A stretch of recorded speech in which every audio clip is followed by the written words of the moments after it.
প্রিয় শিক্ষার্থী বন্ধুরা, কেমন আছো তোমরা সবাই? তোমাদের অনেক অনেক প্রীতি ও শুভেচ্ছা জানিয়ে আমি নিলয় স্যার, আন্ধারমানিক মাধ্যমিক বালিকা বিদ্যালয় তোমাদের জন্য আজ নবম শ্রেণীর বিজ্ঞান বিষয়ে পাঠদান করব। তোমরা সকলেই নিজে নিজে টেক্সট বই এবং খাতা কলম নিয়ে তৈরি আছো তো? অবশ্যই তোমাদের কাছে এই টেক্সট বইটা অবশ্যই আছে। আজ আমি তোমাদের বিজ্ঞান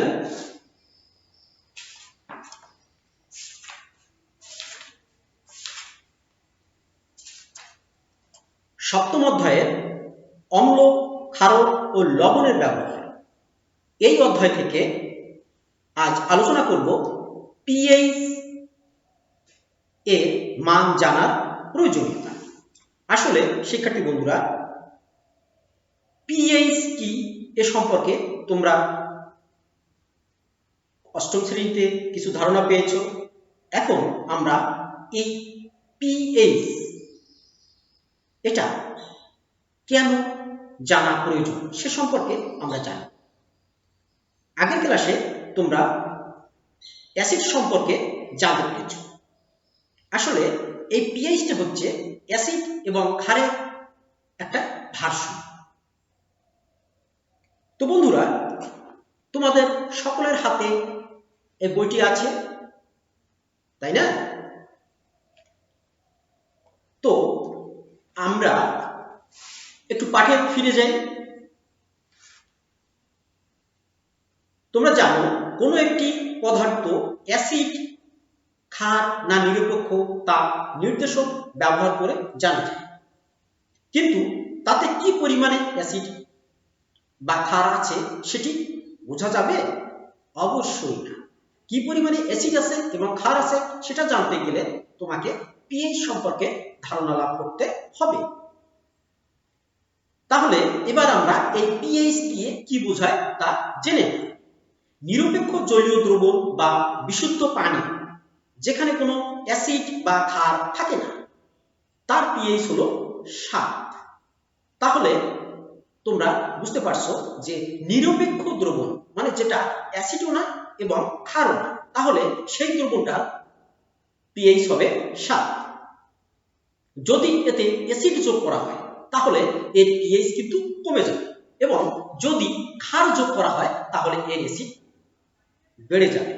আমরা যতই অ্যাসিড যোগ করব ততই কিন্তু সেই দ্রবণের পিএইচ এর মান তত কমতে থাকবে এবং দ্রবণের অ্যাসিডিটি বৃদ্ধি পাবে।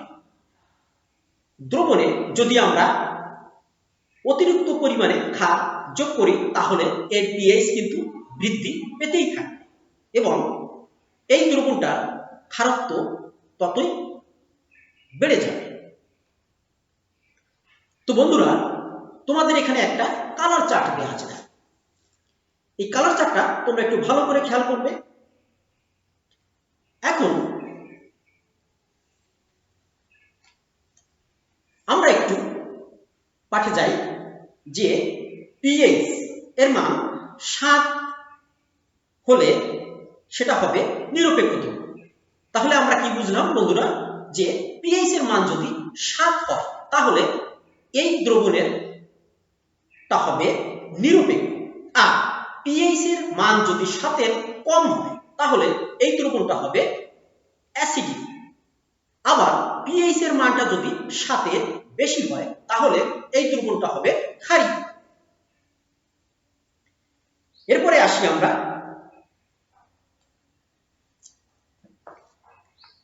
আমাদের জীবনে, আমাদের মানব দেহে এই পিএইচ এর একটা বিশাল গুরুত্বপূর্ণ ভূমিকা রয়েছে। আমাদের কৃষি ক্ষেত্রেও কিন্তু এই পিএইচ এর একটা গুরুত্বপূর্ণ ভূমিকা রয়েছে।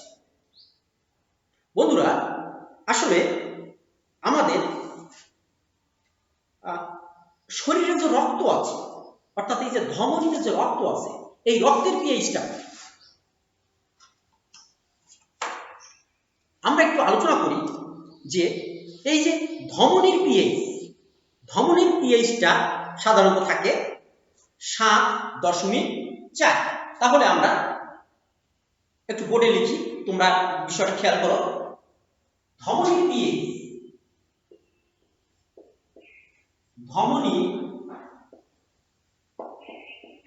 পিএইচ 7.4। জিহ্বার, আমাদের জিহ্বার যে লালা আছে সেই লালার পিএইচটা আমাদের শরীরের বিভিন্ন অংশের পিএইচটা আমাদের জানা হয়ে যাবে। তোমরা বিষয়টা অবশ্যই খেয়াল করো। লালার পিএইচ 6.6 এর কাছাকাছি। লালার পিএইচ 6.6 এর কাছাকাছি।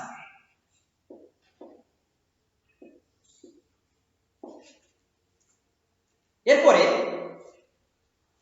আমাদের পাকস্থলী, অর্থাৎ যেখানে আমরা খাবারটা খাওয়ার পরে যেখানে যাই, তাই না? এই যে শরীরের যে পাকস্থলী, এই পাকস্থলীর পিএইচটা হবে, এখানকার পিএইচটা হবে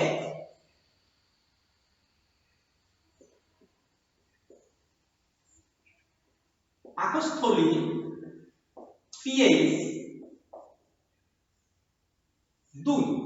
অর্থাৎ তোমাদের আগেই আলোচনা করেছি যে 7-এর কম যদি হয় এবং 7-এর যত কম হবে তার অ্যাসিডিটি পরিমাণ কিন্তু তত বেড়ে যাবে। তাহলে আমরা বুঝতে পারছি যে আমাদের পাকস্থলীর পিএইচ 2, অর্থাৎ পাকস্থলীতে অ্যাসিডের পরিমাণ অনেক অনেক বেশি। লালার পিএইচটা 6.6 এর কাছাকাছি, অর্থাৎ নিরপেক্ষ নয়, অর্থাৎ এটাও কিছুটা অ্যাসিডিক। ধমনীর পিএইচ 7.4, অর্থাৎ এটার পিএইচ, এটা যে এই ধমনীর পিএইচ থেকে আমরা বুঝতে পারি যে এটা ক্ষারী, কিছুটা ক্ষারী। বন্ধুরা, শরীর থেকে যে নাইট্রোজেন ঘটিত বর্জ্য পদার্থ নিঃসৃত হয়, যেটাকে আমরা ইউরিন বলে থাকি, সেই ইউরিন অর্থাৎ প্রস্রাবের পিএইচটা কত?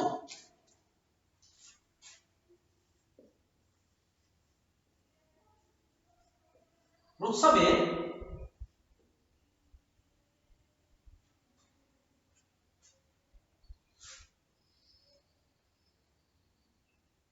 পিএইচ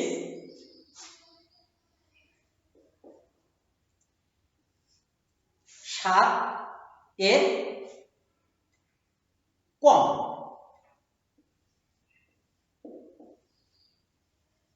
কম থাকা স্বাভাবিক।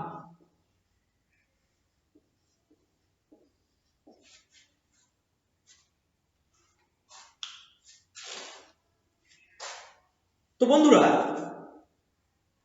আমরা এতক্ষণ ধমনীর পিএইচ, লালার পিএইচ, পাকস্থলীর পিএইচ এবং প্রস্রাবের পিএইচ নিয়ে আলোচনা করব, তাই না? তো চলো বন্ধুরা, আমরা একটু পাঠে ফিরে যাই। তোমরা বইটা হাতে নিয়েছো তো? আমাদের ধমনীর পিএইচ হলো 7.4, যেটা আমি বোর্ডে লিখে দিয়েছি, অর্থাৎ এটি একটি ক্ষারধর্মী। অবশ্যই 7-এর উপরে গেলে সেটা ক্ষারধর্মী হবে। এর সামান্য হেরফের হলে, অর্থাৎ প্লাস মাইনাস 0.4, মারাত্মক বিপর্যয়। অর্থাৎ এটা যদি একটু হেরফের হয় তাহলে কিন্তু বিপর্যয় ঘটবে, অর্থাৎ আমাদের শরীর অসুস্থ হয়ে পড়বে, এমনকি মৃত্যুর কারণও হতে পারে। আবার আমাদের জিহ্বার লালার পিএইচ এর মান 6.6 এর কাছাকাছি থাকলে তখন তা সবচেয়ে বেশি কার্যকর ভূমিকা রাখে।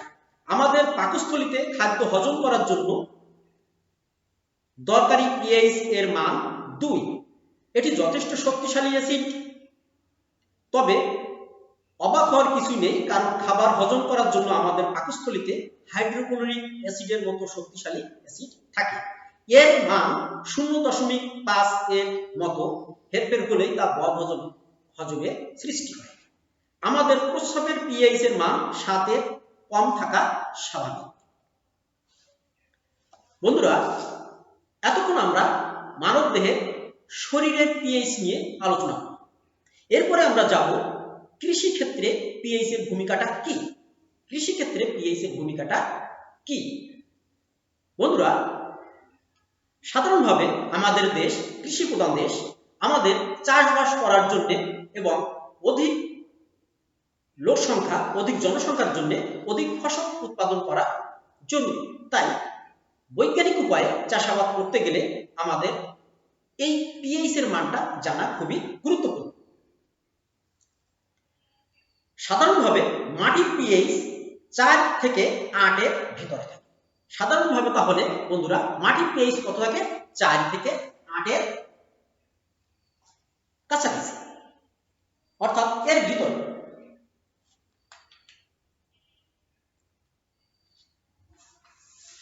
মাটির পিএইচ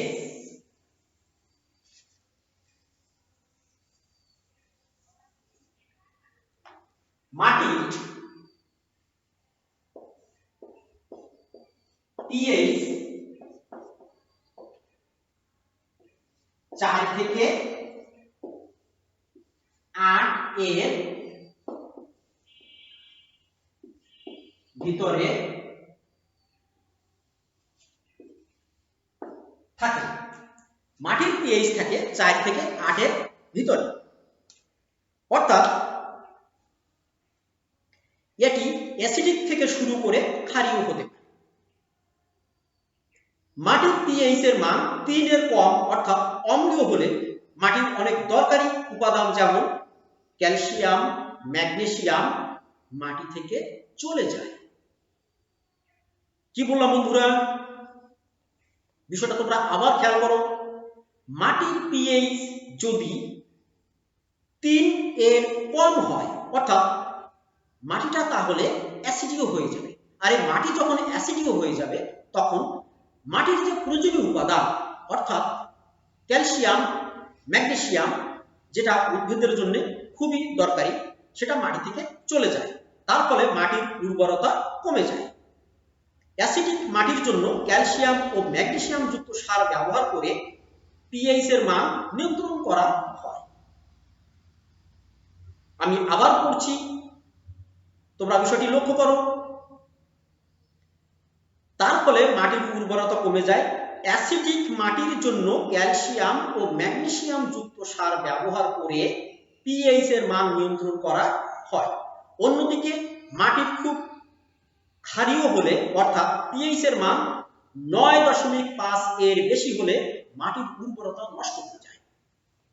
তাহলে স্বাভাবিকভাবে তোমরা বিষয়টা লক্ষ্য করছো যে মাটির পিএইচ 3 এর নিচেই যদি চলে যায় তাহলে সেটা ফসল উৎপাদনের জন্য ব্যাহত হবে, অর্থাৎ সেখানে ফসল উৎপাদন করা সম্ভব নয়। আবার মাটির পিএইচ যদি 9.4 এর উপরে হয় তবেও কিন্তু মাটি অনুর্বর হয়ে পড়ে, তখন ফসল উৎপাদন ব্যাহত হয়। বন্ধুরা, এসো এবার আমরা জেনে নেই যে আর কি কি সমস্যা সৃষ্টি হতে পারে। এক্ষেত্রে অ্যালুমিনিয়াম আয়ন সহজে মাটি থেকে আমি আবার বলছি, এক্ষেত্রে অ্যালুমিনিয়াম আয়ন সহজে মাটি থেকে গাছের মূলে চলে যায় এবং এতে গাছের মারাত্মক ক্ষতি হয়। ক্ষারীয় মাটির জন্য নাইট্রেট ও ফসফেট জাতীয় সার ব্যবহার করে পিএইচ এর মান নিয়ন্ত্রণ করা হয়। অতিরিক্ত অ্যাসিড বা ক্ষার অর্থাৎ পিএইচ খুব কমে গেলে বা বেড়ে গেলে মাটিতে থাকা উপকারী অনেক অণুজীব মারা যায়, ফলে গাছপালার স্বাভাবিক জৈবিক কার্যকলাপ ব্যাহত হয়। বন্ধুরা, তাহলে এখান থেকে তোমাদের জন্য প্রশ্ন হতে পারে যে কৃষি ক্ষেত্রে মাটির পিএইচ এর ভূমিকাটা ব্যাখ্যা করো। তাহলে এখান থেকে তোমরা প্রশ্ন উত্তর দিতে পারবে না? হ্যাঁ, অবশ্যই পারবে। আমি বিশ্বাস রাখি তোমরা এই বিষয়টুকু জানতে পেরেছ। এরপরে দেখি আমরা বাজার থেকে বিভিন্ন প্রকারের প্রসাধনী সামগ্রী কিনে থাকি, তাই না? যেমন সাবান, শ্যাম্পু, লোশন।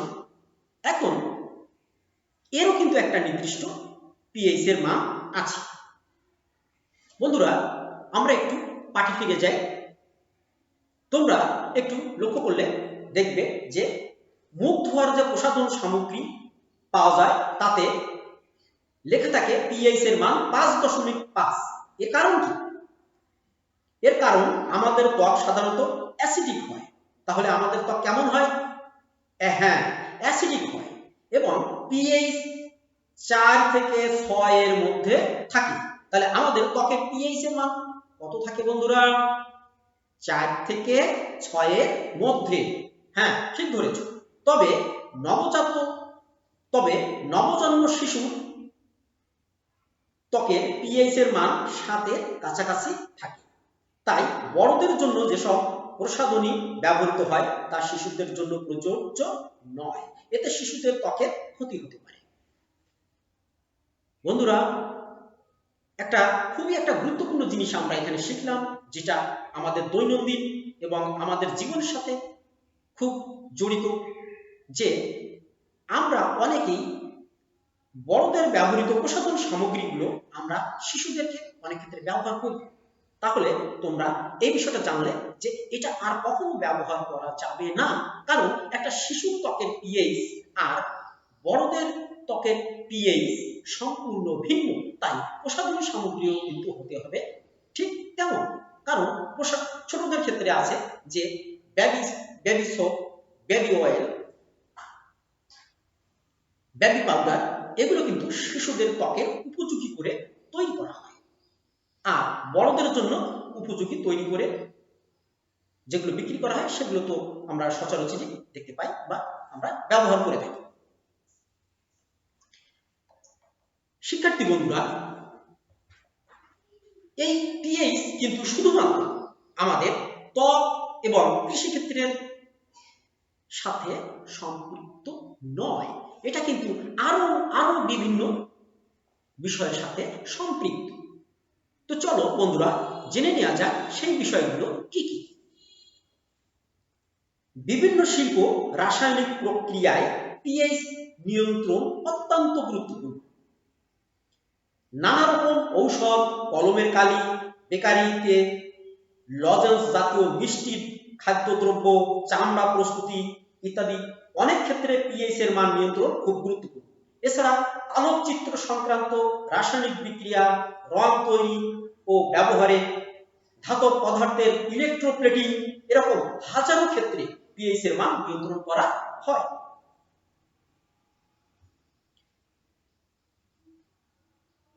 কোন মানের পিএইচ এর দ্রবণ কোন বর্ণের হবে তা বোঝার জন্য একটি কালার চার্ট রয়েছে, তাই না বন্ধুরা? এখন এই যে কোন দ্রবণের পিএইচ এর বর্ণ কেমন হবে, যেটা আমি তোমাদেরকে আগেই বলেছি যে তোমরা নিজেদের পাঠ্য বইয়ের 145 পেজে যে কালার চার্টটি তোমরা দেখতে পাচ্ছ, তোমরা ভালো করে খেয়াল করো এই কালার চার্টটি। এখানে কোন দ্রবণের পিএইচ কত সেটা কিন্তু আমরা পরিমাপ করতে পারবো এই কালার চার্টের মাধ্যমে।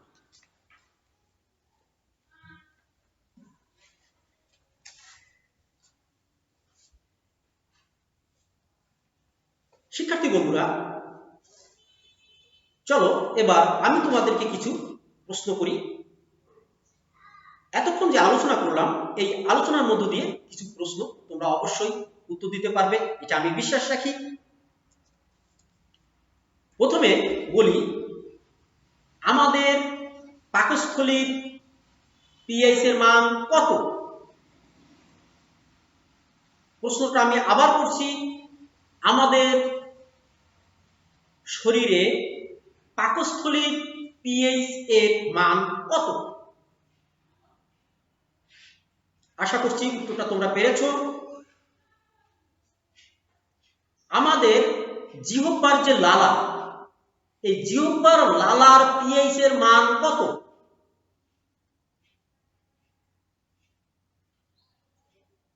হ্যাঁ, এটাও সঠিক উত্তর দিয়েছো তোমরা। এরপরে আমাদের শরীরের ধমনী, এই ধমনীর পিএইচ এর মান কত? অবশ্যই তোমরা সঠিক উত্তর দিয়েছো। এবার আমি নেক্সট প্রশ্নে যাই। কৃষি ক্ষেত্রে মাটির পিএইচ এর মান কত থাকা প্রয়োজন? কৃষি ক্ষেত্রে মাটির পিএইচ এর মান কত থাকা প্রয়োজন? আমি আশা করছি এটাও তোমরা সঠিক উত্তর দিতে পেরেছো। তো শিক্ষার্থী বন্ধুরা, প্রশ্ন করলাম, উত্তর দিয়েছো, এবার তোমাদের জন্য একটা বাড়ির কাজ, যেটা তোমরা সবাই কিন্তু খাতায় লিখে কমপ্লিট করবে এবং স্কুলে জমা দেবে।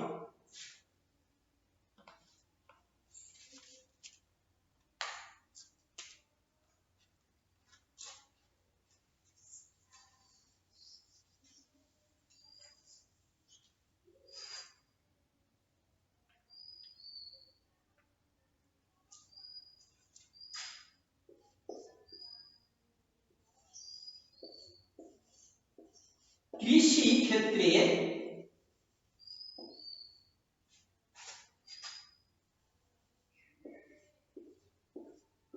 মাটি পিএইচ এর ভূমিকা ব্যাখ্যা করো।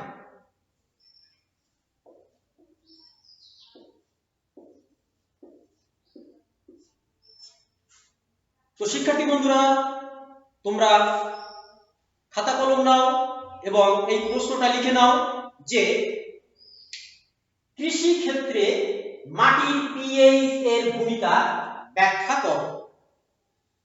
আমি আবার বলছি, তোমরা মিলিয়ে নাও। কৃষি ক্ষেত্রে মাটির পিএইচ এর ভূমিকা ব্যাখ্যা করো।